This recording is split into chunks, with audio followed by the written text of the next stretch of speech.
आज का हमारा टॉपिक है एसएमआई नंबर TI-MI0028 रिवीजन 2। ये इशू हुई थी 28/9/2001 को। इस TI-MI के थ्रू हम मेनली हमारे टर्नआउट और क्रॉसओवर इनका मेंटेनेंस कैसे करते हैं इसके बारे में डिस्क्रिप्शन दे रखा है।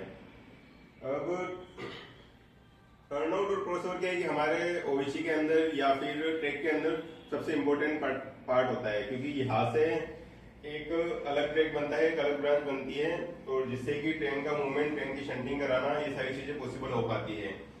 और ओवीसी के हिसाब से भी ये इसलिए इम्पोर्टेंट है कि यहाँ पे दो अलग अलग लाइन के वायर आके आपस में जुड़ते हैं, और अगर वहां पे उनका पैरामीटर सही नहीं होंगे तो कभी भी वहां पे उस लोकेशन पे ब्रेकडाउन हो सकता है। अब जब हम टर्नआउट और क्रॉसओवर का मेंटेनेंस करते हैं तो इसमें कुछ पॉइंट्स हैं जिनका हमें ध्यान रखना होता है। जैसे कि हम टर्नआउट क्रॉसओवर का मेंटेनेंस करते हैं तो इसके अंदर सबसे पहले अपन देखते हैं कि ऑब्लिगेटरी लोकेशन। ऑब्लिगेटरी लोकेशन वो लोकेशन होती है जहाँ पे अपना टर्नआउट बनता है ओवीसी का, ठीक है। उसके बाद में ट्रैक सेपरेशन, उस लोकेशन पे कॉन्टेक्ट जो मेन लाइन है और आपका जो टर्नआउट लाइन है, दोनों के ट्रैक सेंटर के बीच में कितना डिस्टेंस है। उसके बाद है कॉन्टेक्ट सेपरेशन। कॉन्टेक्ट सेपरेशन में क्या होता है कि अपने जो ओवीसी के जो मेन लाइन और टर्नआउट वायर के जो कॉन्टेक्ट वायर्स हैं उन दोनों के बीच में कितना हॉरिजॉन्टल गैप है। उसके बाद में अपन इन दोनों का वर्टिकल गैप लेते हैं मेन लाइन और टर्नआउट वायर का, ये 5 सेंटीमीटर का होना चाहिए। उसके बाद में स्टेगर लेते हैं मेन लाइन और टर्नआउट वायर का। उसके बाद में अपन टेक ऑन और टेक ऑफ लेते हैं मेन लाइन से टर्नआउट में जाते हुए और टर्नआउट से मेन लाइन में आते हुए, लूप लाइन मतलब लूप लाइन से मेन लाइन में जाते हुए और मेन लाइन से लूप लाइन में आते हुए वापिस। उसके बाद में हम 10 मीटर और 5 मीटर पे इनका मेजरमेंट भी लेते हैं, कि क्योंकि जो टर्नआउट रहता है अपना उसमें क्या रहता है कि जैसे ये ऑब्लिगेटरी लोकेशन है आपकी, ये ऑब्लिगेटरी लोकेशन है और यहाँ से ये टर्नआउट बना हुआ है अपने ओवीसी का, तो ये यहाँ से लेके ये जो 10 मीटर का एरिया है आपका, ये 10 मीटर का एरिया आपका डेंजर जोन कहलाता है। इसके अंदर पेंटो एंटिलियन होने के चांस सबसे ज्यादा होते हैं, तो इसलिए 10 मीटर तक अपन दोनों कॉन्टेक्ट के बीच में वर्टिकल गैप लेते हैं। और उसके बाद में अपनी जी जम्पर की लोकेशन की, जी जम्पर अपने फ्लूइड लोकेशन से कितना दूर लगा है और उसकी लेंथ क्या है, ये मेजर करते हैं अपन। हम सबसे पहले मेजरमेंट के लिए जो ऑब्लिगेटरी लोकेशन है वहां पे अपन देखते हैं कि जो मेन लाइन का कॉन्टेक्ट वायर है वो टर्नआउट के कॉन्टेक्ट वायर से हमेशा 5 सेंटीमीटर नीचे होना चाहिए, और यही गैप ये हमारा 10 मीटर तक मेंटेन होना चाहिए। मतलब कि दोनों के बीच का वर्टिकल गैप जिसमें मेन लाइन नीचे रहेगी, मेन ऑब्लिगेटरी लोकेशन पे 5 सेंटीमीटर होना चाहिए, अगले 5 मीटर पे लेंगे वहां भी 5 सेंटीमीटर होना चाहिए, और अगले 5 मीटर पे लेंगे मतलब कि ऑब्लिगेटरी लोकेशन 10 मीटर दूर वहां भी ये गैप 5 सेंटीमीटर होना चाहिए। बात करते हैं अपन ट्रैक सेपरेशन की। ट्रैक सेपरेशन क्या होता है, जैसे कि आपकी मेन लाइन है और ये यहाँ से आपकी लूप लाइन निकली, ये टर्नआउट होना। अब यहाँ पे जो ऑब्लिगेटरी लोकेशन है, इस लोकेशन पे आपके मेन लाइन और जो टर्नआउट ट्रैक है इन दोनों के बीच में जो डिस्टेंस है वो आती है आपकी ट्रैक सेपरेशन। और एक ऑब्लिगेटरी लोकेशन बनाने के लिए जो ट्रैक सेपरेशन की वैल्यू है वो 150 mm से 700 mm के बीच में होनी चाहिए। और अगर बेस्ट लोकेशन मानी जाए, मतलब कि जिसको प्रेफर करा जाता है, वो होता है 500 से 700।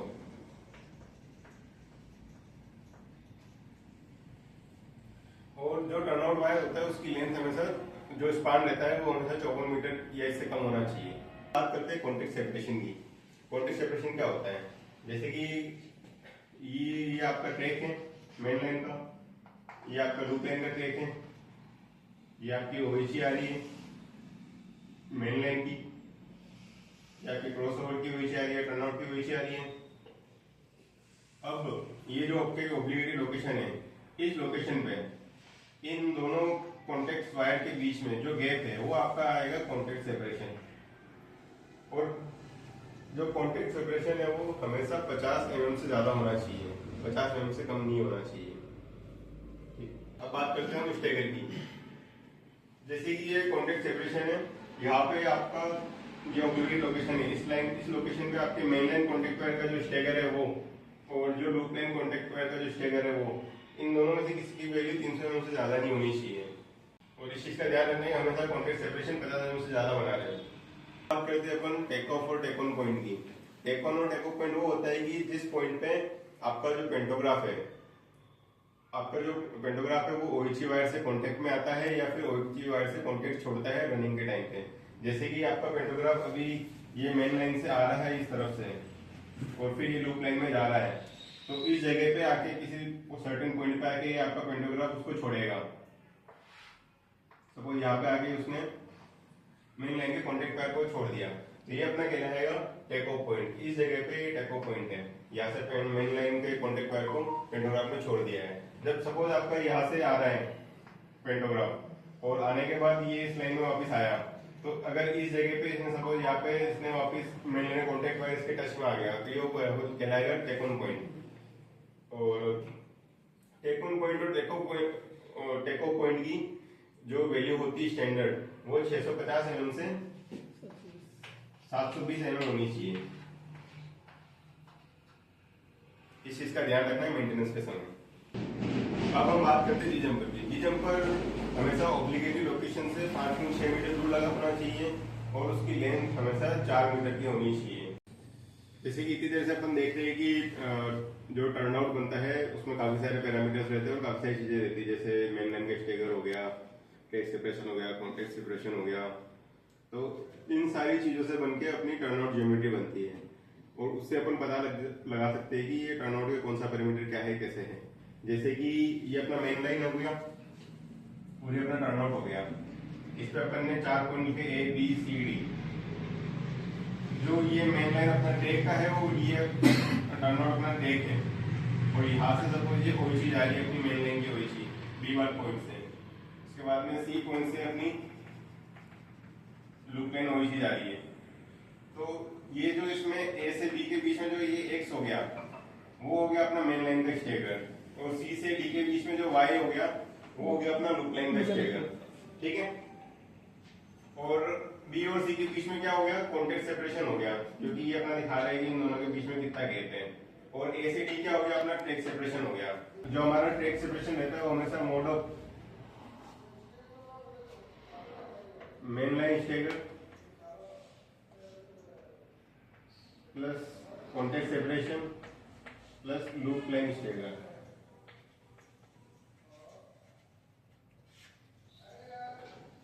इस वैल्यू से हमारी जो फील्ड में अगर कोई मेजरमेंट करके आया है कि मेन लाइन स्टेगर ये है, लूप लाइन स्टेगर है, क्रॉस सेक्शन, तो उससे ट्रैक सेपरेशन वेरीफाई कर सकते हैं अपन। तो इससे अपन क्या पता लगा सकते हैं, अगर अपने पास इनमें से कोई भी डाटा है तो अपना नेक्स्ट डाटा अपन इजीली डिडक्ट कर सकते हैं कि हाँ, अगर अपने पास ट्रैक सेपरेशन है और कॉन्टेक्ट सेपरेशन है और अगर अपने पास मेन लाइन का स्टेगर है, अपन लूप लाइन का स्टेगर ले सकते हैं, आराम से निकाल सकते हैं। या फिर अपन किसी की वैल्यू, किसी टर्नआउट क्रॉस की वैल्यू को वेरीफाई करना है तो अपन आराम से इजीली वेरीफाई कर सकते हैं कि हाँ ये इसका ये पॉइंट है या फिर ये ऐसा है। इस तरह से ये टर्नआउट की ज्योमेट्री होती है। अब अपना नेक्स्ट टॉपिक आता है एसआई मेंटेनेंस। एसआई मेंटेनेंस में क्या रहता है कि बेसिकली जो अपने टर्नआउट लोकेशन है उस लोकेशन पे या फिर क्रॉस ओवर में अगर एसआई लगा है तो उसका मेंटेनेंस कैसे किया जाना चाहिए और किन किन पैरामीटरों का ध्यान रखना चाहिए।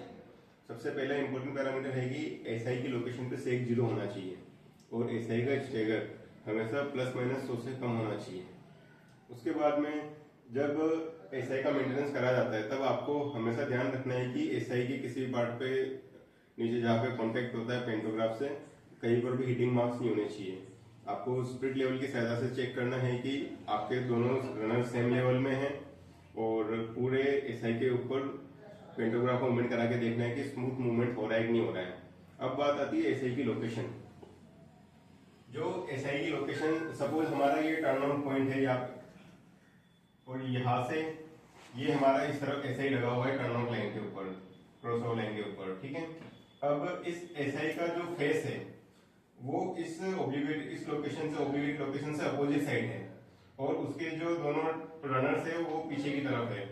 अब इस कंडीशन में जो ये रनर का जो एंड पॉइंट है, इस पॉइंट पे जो ट्रैक सेपरेशन है मेन लाइन का और टर्नआउट लाइन का, ये ट्रैक सेपरेशन हमेशा 1.65 मीटर से बराबर या उससे ज्यादा होना चाहिए।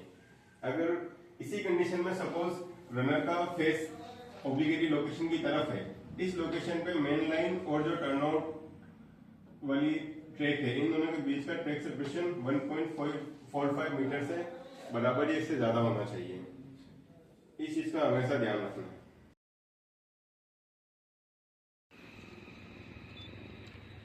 हमारे पास फुजारा मेक का ओइची height stagger gauge measurement device है। ये लेज़र बेस्ड डिवाइस है। इसमें ये जो डिवाइस है ये लेज़र थ्रो करती है ओइची के ऊपर और इस डिवाइस के अंदर अपने को डिस्टेंस दिखती है। उसके बाद में ये जो नीचे जिस प्लेटफॉर्म पे ग्लाइड कर रहा है ये जो इसका रेड वाला पॉइंट है ये अपने को स्टेगर दिखाता है। इस तरीके से जैसे हमने इसको ओइची के ऊपर मार्क करा और नीचे देखेंगे अपने को स्टेगर इजीली मेजर हो जाएगा हमारा स्टेगर। उसके बाद में सबसे पहले हमारी इस ऑब्लिगेटरी लोकेशन पर अपन लेंगे ट्रैक सेपरेशन। यहाँ पे हमारा ट्रैक सेपरेशन आया 560 mm। जैसा कि हमारा लेज़र डिवाइस है, इसके अंदर ये ऊपर एक होल है, यहाँ से लेज़र इमिट होता है और इसके साइड में एक पेरिस्कोप है जिससे कि आप इजीली देख सकते हो कि ये लेज़र कहाँ पे पॉइंट हो रहा है। अब इसके अंदर ये एक एरो का मार्किंग कर रखी है, इसको जैसे ही आप प्रेस करेंगे तो लेज़र इमिशन स्टार्ट हो जाएगा। फिर इसके अंदर आपको देखना है कि वो लेज़र किस जगह पॉइंट हो रखा है। जैसे कि अभी वो कॉन्टैक्ट वायर के ऊपर पॉइंट हो रखा है और जैसे ही मैं क्लिक करूँगा ये कॉन्टैक्ट वायर की हाइट यहाँ पर भी दिखा देगा। अभी हाइट दिखाई है 6.521 मीटर। अब इस 6.521 में हमको रेल लेवल से इसकी जो हाइट है इस बेस की 1032 ये ऐड करके जो वैल्यू आएगी, जैसे यहाँ पे 7.55 आएगी, वो हमारे इस जगह पे कॉन्टैक्ट वायर की हाइट है। और इस जगह जैसे आप देख सकते हैं कि कॉन्टैक्ट वायर का स्टेगर आया था अपना 150 mm। ठीक है, अब इसको यहाँ से हटा के अपन लेंगे टर्न आउट वाली लाइन पे। अभी ये हमने इसके लेज़र को पॉइंट कर रखा है टर्न आउट वाले वायर पे, तो अभी हमें को स्टेगर दिखा रहा है 225 और इसकी हाइट दिखा रहा है 7.60 मीटर। इसी तरह ये पैरामीटर हमारे ऑब्लिगेटरी लोकेशन के हो गए। अब यही सेम पैरामीटर हमें 5 मीटर पे लेने हैं और 10 मीटर पे लेने हैं। जैसे कि आप इधर आइए, ये हमारी लोकेशन है 5 मीटर की। इस तरह जब भी अपन टर्न आउट क्रॉसओवर का मेजरमेंट अगर लेज़र बेस्ड सिस्टम से कर रहे हैं तो हमें सेक्शन में इस तरह की मार्किंग कर लेनी चाहिए 5 मीटर की और 10 मीटर की, ताकि हर बार मार्किंग करने का इशू नहीं रहे। ये रहा।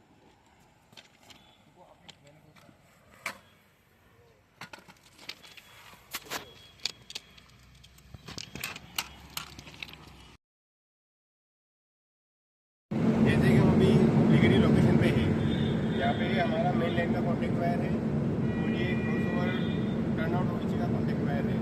अब इन दोनों कॉन्टैक्ट वायर के अंदर अपन को दोनों के बीच में हॉरिजॉन्टल गैप देखना है और वर्टिकल गैप देखना है। जैसे कि अभी हम पहले दोनों का कॉन्टैक्ट सेपरेशन देखते हैं हॉरिजॉन्टल गैप।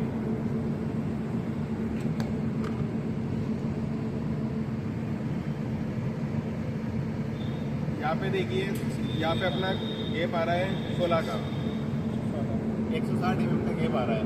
ये हमारा हॉरिजॉन्टल गैप हो गया, मतलब कि कॉन्टैक्ट सेपरेशन। अब इसका वर्टिकल गैप लेंगे, स्पिरिट लेवल लगाएंगे, ये 5 सेंटीमीटर का वर्टिकल गैप आ रहा है।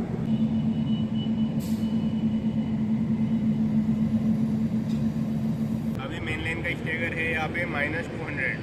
अब हम ये 5 मीटर पे गैप ले रहे हैं जो कि 5 सेंटीमीटर का आ रहा है।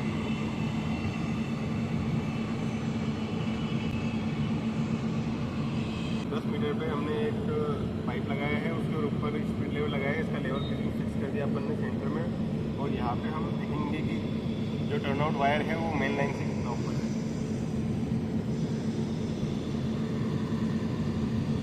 जैसा कि आप देख सकते हैं यहाँ पे 5 सेंटीमीटर का गैप है। अब हम मेन लाइन से टर्न आउट की तरफ जा रहे हैं। इसमें जो येलो कलर की मार्किंग कर रखी है ये 650 से 720 की कर रही है। इस मार्किंग के बीच में जो मेन लाइन का कॉन्टैक्ट वायर है वो पेंटो से टेक ऑफ हो जाना चाहिए और ये टेक ऑफ हो गया है। अब हम लूप लाइन से मेन लाइन में जा रहे हैं। इसके अंदर 650 से 720 के अंदर जो मेन लाइन का कॉन्टैक्ट वायर है वो टेक ऑन हो जाना चाहिए पेंटोग्राफ के ऊपर।